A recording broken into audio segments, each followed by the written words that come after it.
Okay, so really the intention of making this video is first is to help people that are watching my video and have more questions on what I did. I posted my dyno online and make sure I'm recording everything. I hope so. Yeah, so I make 434 wheel horsepower and 512 or 515 torque. And I mean, I think that's pretty spectacular for the amount of money that I spent. Let me turn my brightness up just a tad. So yeah, there's my car, and I'm going to go into the details. And then also, lastly, I think there was a person that kind of questioned, before I got the car tuned, I'm a car enthusiast, so I've had plenty of cars. I've had turbo cars and Mustang GTs from all the way from the 80s up to the 2000s.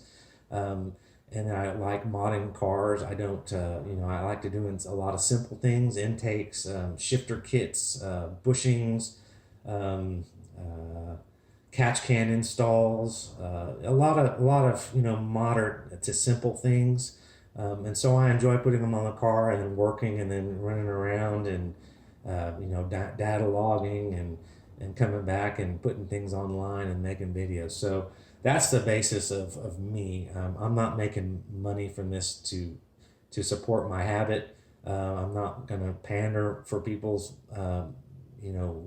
likes and views and subscribe, and so that you can help me to buy my parts, and then I can plead to, yeah, watch more videos, please, please, please watch more so I can buy these parts and I can bring them to you. I just do it for fun, and I think that's YouTube's kind of killed some of this, honesty and fair and just people doing it out of enjoyment, because now they're doing it for money, and money is sometimes the root of many evils. So with that said, but I just like more people to see my stuff, and then as more people watch and more people like, then more people will get to see it. I mean, that's just how YouTube works. So yeah, so there's my car. I'm going to shrink that back down so we can have some more screen real estate. And what I'm going to do is I'm going to compare what I have, and this will clear up some things, what I have and how much it cost. And then I'm going to compare numbers to AMS's on their website. They have the Q50, Q60 section where they have the different performance packages, and then at different costs. And they have a stage 1, stage 2, stage 3, and then they have even greater stages, but that gets into a whole different realm. And I'm just going to stick with the 1, 2, and 3 stages for my car. And most people are probably going to try to stick within that range for reliability too, and just safety. So here we have, I jumped into that a little too quick. Let me shrink that back down. Okay, this is just a little document that I created. So my 2019 Q50 Signature Edition 3.0 VR30 motor. I went with the Berger Motorsports heat exchanger, and the Berger Motorsports has two different heat exchangers. They have a $299 and a $399. And so just to clarify, I went with the $299, and the $299 is $299 because it's made overseas. The $399 is made here in the United States, and usually, United States made products just cost more because Americans, in my opinion, deserve more. And is it a better product? It can be sometimes. So with that said, and then before I got the tune, I wanted just to do some extra, maybe an extra part. And even though I wasn't a believer in the AMS, or not just AMS, but intakes, cold air intakes, lots of companies make them, and they don't necessarily add any power or benefit. And sometimes they actually cause the car to not run as well as it does with the originals. So Nostrum has made a video, and then Concept Z has made a video, but they did not compare, they did not have the AMS intakes, and they have not made a future video to show any benefit of that intake. But the intakes they tested, which were 3 or 4, did not show improvement over the stock intake. So, and then Nostrum did theirs, but they did this kind of in in a different route than what I would have thought, that testing should have done. They tested it in an extremely hot, their warehouse is what I can assume, and they made the comment of how hot it was and how hot the car was running, and that the car didn't make anywhere near the power that they usually make. And so they were running E85, and obviously, if you're running E85, they mentioned fuel pumps, but I don't think this car will run E85 even with stock, or it's not meant, and I don't think it functions with stock injectors with E85. So my conclusion is, they didn't say that they had injectors, but they obviously mentioned fuel pumps, and so I would assume that they had injectors, and that just throws in a different wrench into the platform because they went from E85 tune down to 93 tune, and then with the heat, and then the fan setup with that heat in the area they were just blowing 100-degree heat across the intercooler and the motor, and that's kind of like cooking like in a microwave. Hot air blowing across is not nearly as good at cooling down. And so their 3 horsepower gain, I just can't honestly say that that's accurate or it's inaccurate. So you can just take that with a grain of salt.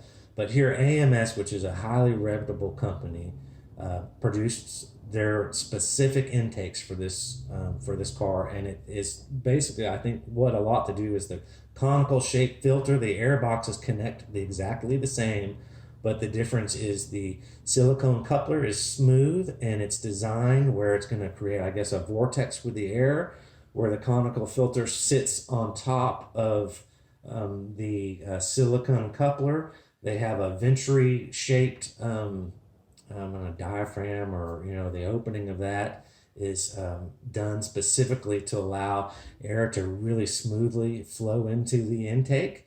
And this is likely where the increase comes from, because with these little turbos spinning, the smaller the turbos, the faster they spin. So are they spinning 30,000 RPMs, at peak boost, or is it even higher than that? I think it is, but I don't want to quote. I don't want to sound like I'm unintelligent, but anything that you can help to get the air in faster and smoother, and allow those little turbos to spool up and get the air that they need, and just make it more efficient. Wholeheartedly, it could see 15 horsepower, but it's not down low. And another downside of these little small turbos is you're getting a crazy amount of horsepower and a crazy amount of torque, at 3,000, 3,500 RPMs, and the car's just not going fast enough. So you're getting wheel spin. If you were going 50 and you got a lot of horsepower and torque dumped, and the wheels are spinning faster, then you're less likely to just blow the tires or blow the tire off. And remember, it's one tire on this car. It has an open diff, not a limited slip differential. So, okay, moving away from that. So, I trust the AMS company. So I have their performance stages right here, and I'm going to compare that to what my car made on the dyno, because obviously they have their cars tuned on the dyno, and this is where they got their results from. So Red Alpha, AMS Red Alpha Stage 1, they've got the heat exchanger, the AMS heat exchanger, and that's about $800, $799. You need to get the Bluetooth Ecutech kit, the dongle that plugs into, you can get the Bluetooth or the cable version that plugs into the OBD port 2 reader, because you're going to have to, unless you live locally, I think it's in Chicago. Otherwise, unless you drive there, you're going to have to get this remotely tuned to get their tune onto your car and have it adapted to your car. So there, you've got to buy this Bluetooth dongle, and then I think the kit ranges for like $16.99. The AMS tune and the Ecutech dongle, OBD 2-port reader Bluetooth. Okay, so with that said, with their tune, their custom tune, you're gonna likely, make 400. You can expect your car to make 415 horsepower and up to 475 foot-pounds of torque. And the cost of that, not including the professional installation, is $2,285. Okay, so then the next step is the Red Alpha Stage 2. everything that stage one has, but it's going to add the AMS intake kit, which I have. So this is going to jump up to $2,885, and it's going to make the car a little more horsepower and similar torque. So it's going to go up to 430 horsepower and 475 foot-pounds of torque. I would have expected that to go up a little bit more, but that's what they're rating the car at. So 434 horsepower, 430 horsepower. My car has 434 horsepower and 512 or 515 foot-pounds of torque. So my car kind of fits a little closer to the in between the stage 2 and stage 3, because mine makes over their showing 500 foot-pounds of torque, which foot-pounds of torque I think are most beneficial around town, and at speeds below 190 miles an hour. It's going to shine a little bit more, maybe 80. It's the torque is what pushes the car around. I just think that I've come to the consensus that horsepower is a little bit in the higher speeds, on the highway, and in the from a 40, 50 pull on the highway, roll racing, horsepower is likely that the higher horsepower will be the benefit, but off the line from street light to street light up to 80 miles an hour, I think that's where torque comes into play. So the AMS Stage 3 kit adds the lower downpipes, and the lower downpipes, from what I remember, $700 to $800 depending on catted or catless. Yeah, so and I've seen discussions online and videos, maybe people that are not as intelligent about about the platform and about adding downpipes, that they add like 50 horsepower or 60 horsepower. Obviously here we can see that from 430 horsepower to 450 horsepower with the downpipes is another 20 horsepower. So I'm running 434, so I'm about 17 horsepower off there, but I have an increase in torque. And here's my cursor if you've lost that with the text here.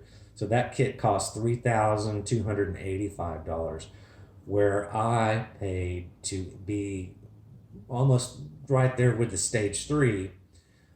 I have paid $1,770, and that's with me installing it. You're either going to install it yourself too, and then you're going to have them install it, and that's probably likely another $1,000 if you have the intakes installed and the heat exchanger and the lower downpipes. It may even be more than that. I'm not real sure, since I don't have downpipes and I didn't pay anyone to install mine. But with that said, I'm going to wrap up the video. Hopefully that helps someone that's looking at the car, has an interest in the car, has an older model Q50 or the previous gen before the Q50, the G series, or if they're looking to buy one, or if they have one, if they want to mod it, if they want to tune it. I've had people ask me, fair questions, and I just want to make this video to help people out, and I enjoy making videos. So with that said, I'm going to close it out, and I think the next thing, if people ask, well, what are you going to do next? I don't think I'm going to do the E85 tune.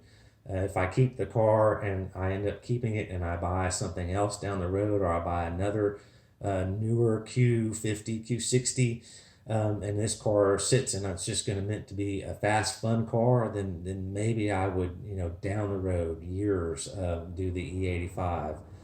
But that's likely, injectors, $700-800. Both of the fuel pumps that are required, I think, are in the $2,000 range. That's a lot of money. So the next thing that I would plan to do, and when I get the extra money just burning a hole in my pocket, is to get the limited slip differential. AMS makes a limited slip differential, and it's more money than the Z1 and Z1 Motorsports, and I've come to hear good things about Z1 Motorsports, so I would probably go with the Z1 Motorsports.